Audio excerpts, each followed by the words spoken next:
Hello दोस्तों, स्वागत है आपका एनवी एजुकेशन में। तो आज हम स्टार्ट कर रहे हैं चैप्टर 2 जो कि है सिंपल इंटरेस्ट। ठीक है, साधारण ब्याज। सिंपल इंटरेस्ट का फॉर्मूला भी बिल्कुल इसी के नाम की तरह सिंपल सा है।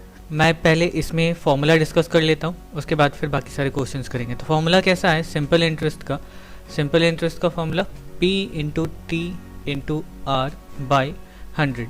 तो सिंपल इंटरेस्ट यानी साधारण ब्याज। ठीक है, साधारण ब्याज। यहां पर जो P लिखा है इसका मतलब होता है मूलधन या प्रिंसिपल। T यानी जितने समय के लिए रखा गया है पैसा वो, और R यानी ब्याज दर या रेट ऑफ इंटरेस्ट। तो ये मूलधन क्या होता है? मान लीजिए अगर आपने किसी बैंक में कुछ पैसे रखे, ठीक है, जिस पर आपको बैंक से इंटरेस्ट चाहिए, तो जो पैसा आपने रखा वो है आपका मूलधन। सपोज कीजिए आपने 10,000 रुपये बैंक में रखे, तो इस रुपए के लिए आपको बैंक इंटरेस्ट देगा, कुछ परसेंटेज मतलब कुछ एक्स्ट्रा पैसे देगा। तो जिस पैसे को आपने मूल रूप से बैंक में दिया है, जिस पर आपको इंटरेस्ट मिलेगा, वो पैसा ही है मूलधन। और ये पैसा जितने समय के लिए रहेगा, सपोज कीजिए 2 साल 3 साल इस तरह के समय के लिए अगर रहता है, तो हम उस ड्यूरेशन को समय कहते हैं। जाहिर सी बात है, सिंपल इंटरेस्ट में हम हमेशा समय को वर्ष में डिनोट करते हैं। ठीक है, अगर समय जो है वर्ष में नहीं दिया है, दिन में या महीने में दिया है, तो भी हम वर्ष में उसको चेंज करेंगे और फिर आगे सवाल को बनाएंगे। यानी कि समय जो है, समय की इकाई हमेशा सिंपल इंटरेस्ट में वर्ष होनी चाहिए। ओके। और ब्याज दर क्या होता है? ब्याज दर यानी जिस प्रतिशत पे आपको बैंक एक्स्ट्रा पैसे, ज़्यादा पैसे या अलग से कुछ पैसे देगी। इसका मेनली ये जो भी है वो परसेंटेज में लिखा हुआ रहता है। अब सपोज कीजिए कि आपने जो ये 10,000 रुपये दिए, वो 10,000 2 साल के लिए दिए, 2 वर्ष के लिए दिए, और बैंक जो है इस 10,000 रुपए पर 5% करके इंटरेस्ट देती है। ठीक है, मतलब 5% हर साल आपको ज़्यादा देती है। तो एसआई के फॉर्मूले के हिसाब से कि आपको 2 साल के बाद कितने पैसे मिलेंगे, तो यहाँ पे क्या लिखना है? मूलधन की जगह मूलधन यानी 10,000 गुना समय, 2 साल के लिए रखा तो 2, और ब्याज दर क्या है? 5, और इतना बटा 100। तो हम देखते हैं यहाँ पे क्या है। तो कुल मिलाकर के आपको 1,000 रुपये जो है वो एक्स्ट्रा मिलेगा। ठीक है, मतलब 2 साल के बाद आपको कितने पैसे मिल जाएंगे? 10,000 जमा करके रखने पर 5% की ब्याज दर से 1,000 रुपये आपको एक्स्ट्रा मिल जाएगा। ठीक है, तो बस इसी फॉर्मूले को इस्तेमाल करके हम यहाँ पे ये सारे सवाल बनेंगे, और जो जो मैंने कहा इसमें वो चीज़ें ध्यान में रखनी है, खासकर समय को लेकर के, कि समय हम हमेशा वर्ष में गिनती करते हैं। ओके, तो स्टार्ट करते हैं पहले सवाल से। तो देखिए पहला सवाल क्या है? 2 भाई एक साथ एक छोटे व्यवसाय को चलाने हेतु तो 12% सरल ब्याज की दर से बैंक से 15,000 रुपये उधार लिए। 4 वर्ष बाद उस रुपए के लिए कितना ब्याज देना होगा, ये पूछा गया है। ठीक है, तो यहाँ पर हम क्या लिखते हैं? सबसे पहले तो उन्होंने कितना मूलधन लिया, तो मूलधन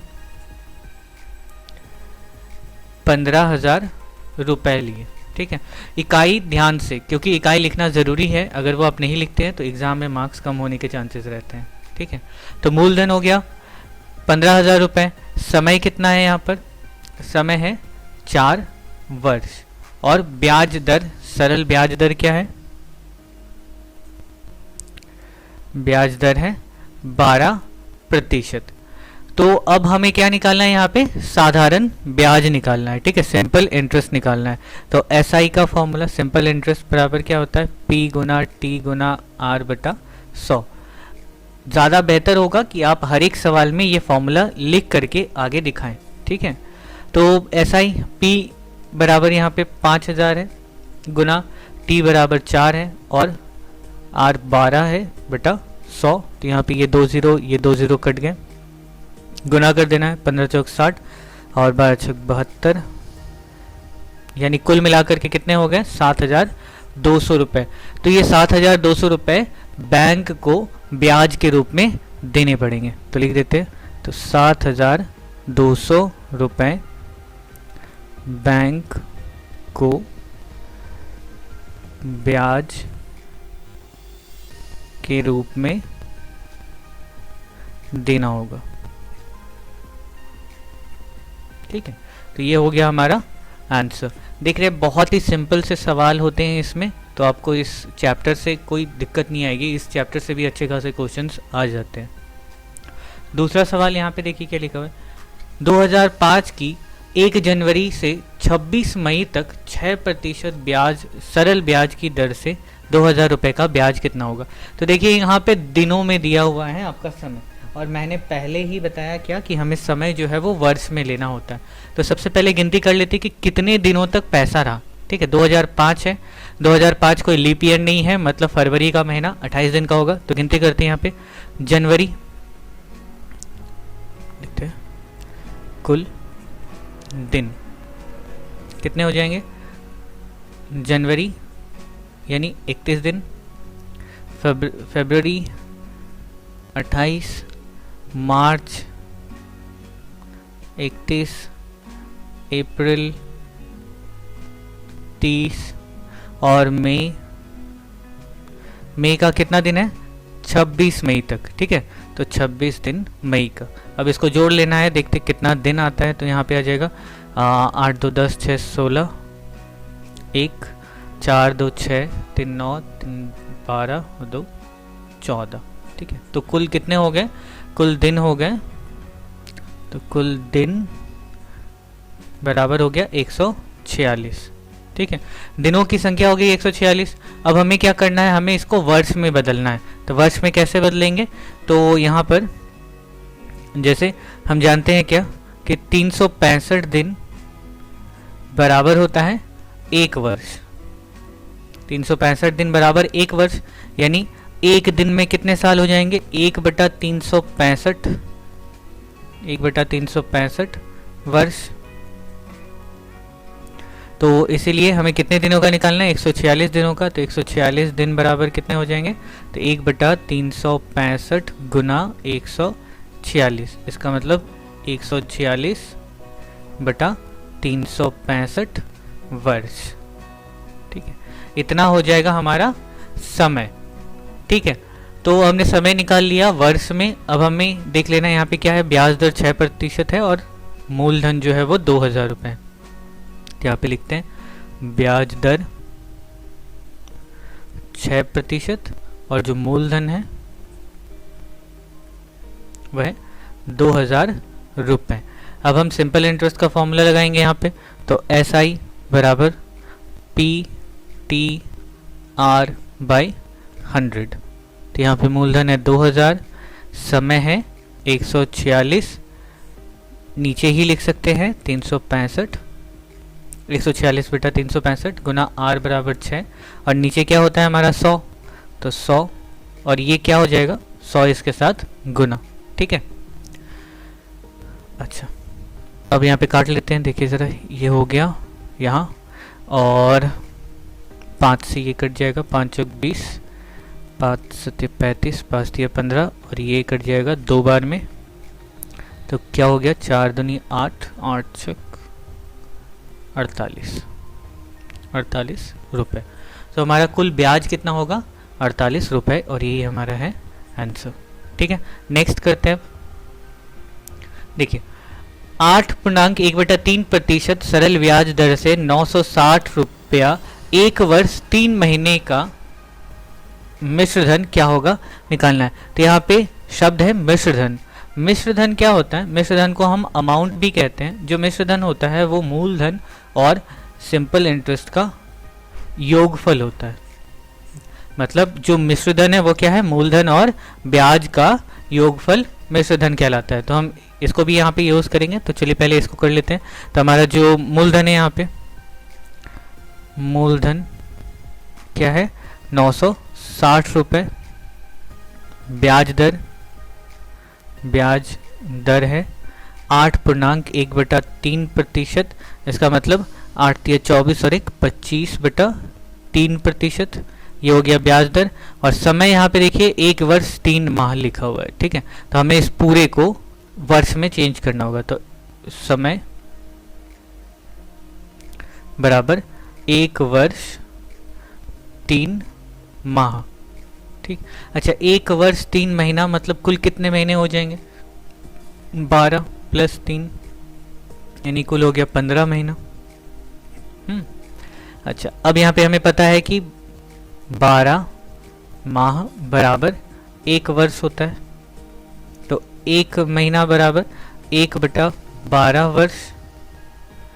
ठीक, तो इसीलिए 15 महीना बराबर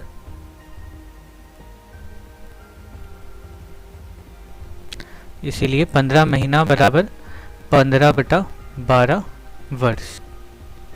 ठीक, तो इसको छोड़ देते, बाद में काट लेंगे। तो हमारे पास सारी चीज़ें आ गई और ये भी आ गया। तो अब हम सिंपल इंटरेस्ट का फॉर्मूला यूज़ करेंगे। तो एस आई बराबर क्या होता है? पी टी आर बटा 100। तो यहाँ मूलधन था 960 रुपये, समय हमारे पास है 15/12।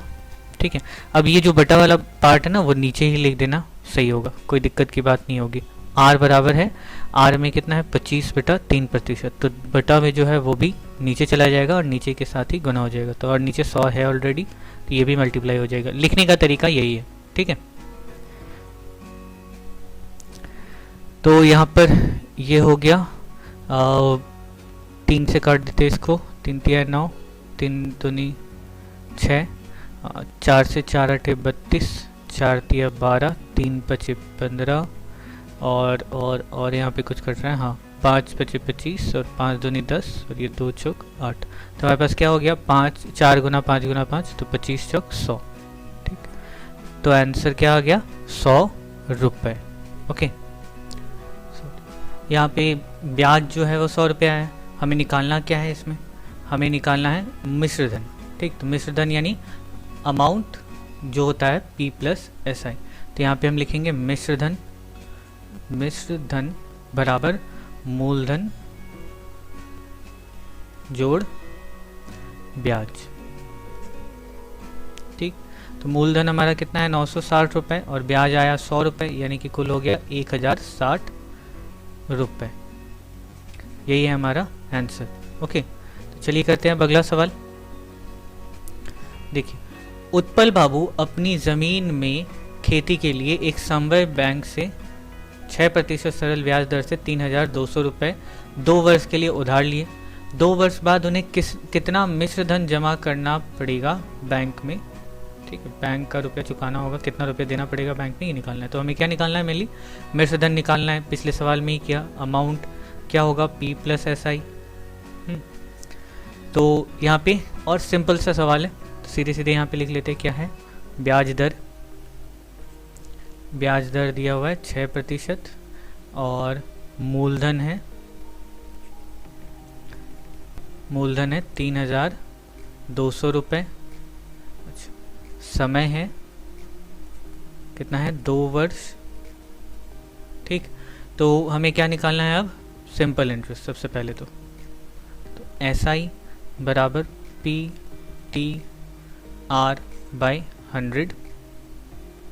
तो यहाँ पर हो गया P यानी 3200 गुना T यानी 2, R यानी 6 बटा 100। तो ये दोनों कट गए, बस रह जाता है गुना करने को। तो 6 दूनी 12, 12 दूनी 24 और 12 36 और 2 38।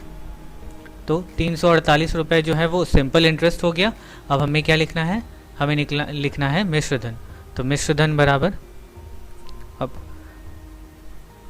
मिश्रधन बराबर P जोड़ SI, यानी P है कुल 3200 प्लस 384 रुपये। तो ये हो गया 3584 रुपये।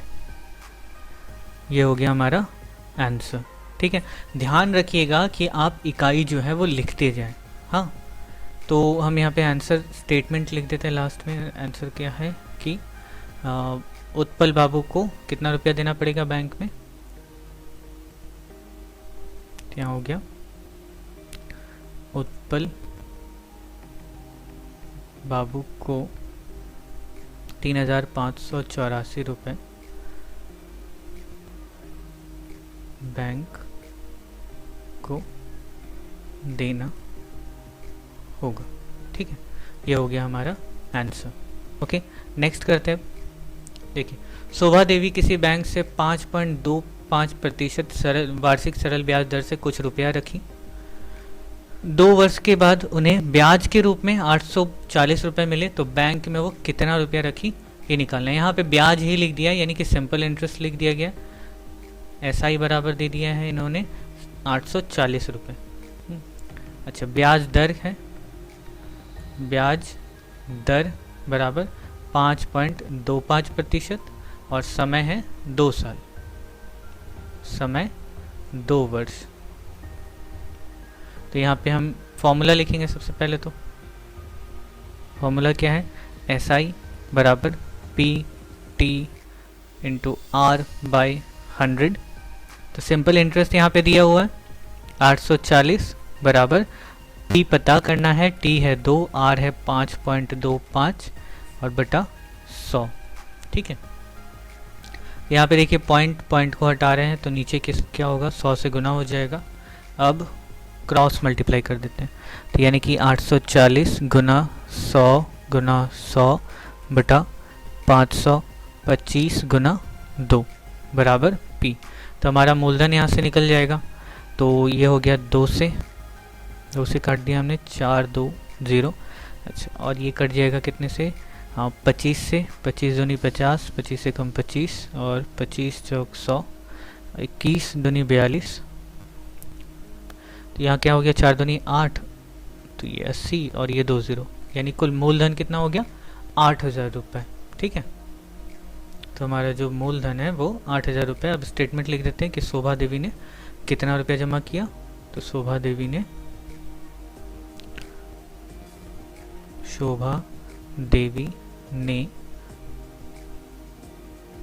बैंक में 8000 रुपये जमा किए।